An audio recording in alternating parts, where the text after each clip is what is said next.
Hey there, this is Clay, and today I want to talk about people who have, they're going through a breakup. Maybe they've even been broken up for a long time, like 6 months or maybe even a year. And, they're still having a hard time dealing with all of this. They still have these thoughts like, why is this happening to me? Why can't I move on? Why do I still feel bad? And this is just like something that keeps haunting them. And this actually happened to my best friend, the first person who I really helped through a breakup. He was hung up on his ex for like well over a year after she moved out of the state, and they decided to break up. And it's hard for a lot of people to believe this, but it actually is possible to still be stuck in this terrible place for a year or longer. But really, what I want to say is that, first of all, you're probably asking yourself the wrong questions. Usually questions like, why is this happening to me? Or why do I feel so bad? Or why won't they love me? Why questions tend to give you an answer, and that answer just typically tends to reinforce the premise of the question. Why do I feel bad? It reinforces the idea that you feel bad. Why is this happening to me? It reinforces the idea that you're going through something bad. Why is my ex not loving me? It reinforces the idea that your ex doesn't love you. And it's just going to create this constant negative loop, this constant negative spiral that really won't serve you. And instead, what I'd recommend is asking you questions like how questions or what questions.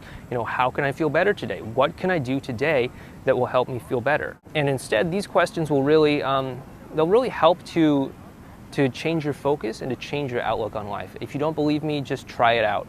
And another thing I want to tell you is that, a lot of times people will try to block out bad feelings. They'll try to block out any sort of negative experience that they're having, like especially when it comes to like breakups or anything like that.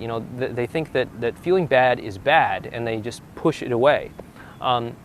But in order to actually get past the breakup, in order to get through it, you can't just wall it off. You can't just block it off and expect it to go away.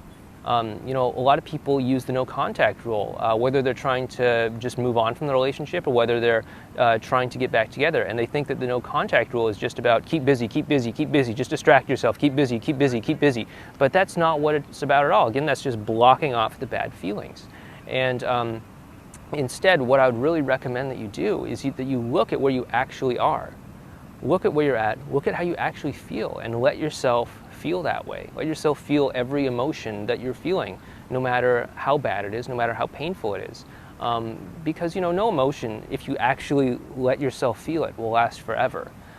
It's only when you push them down, it's only when you stifle them and resist them and block them out that they sort of persist. Each emotion has its own arc, its own flow, its own natural progression. But when you block it, it can't get to completion, so it just keeps banging at the door until finally you let go and it can just complete itself. I'm not saying it's going to be totally easy. I'm not saying it's going to be even enjoyable. But really the only way to let go of that bad feeling is to fully embrace it and to start asking yourself different questions that'll change your focus away from that to something more positive. Because you can really control what you think about by the questions that you ask yourself. And instead of constantly reliving this bad experience, you can change your focus onto something else by simply shifting the conversation that you're having with yourself. So instead of blocking that emotion, I'd encourage you to feel it out, to fully feel it. And I'd also encourage you to start asking you questions that don't constantly resurrect that emotion as well.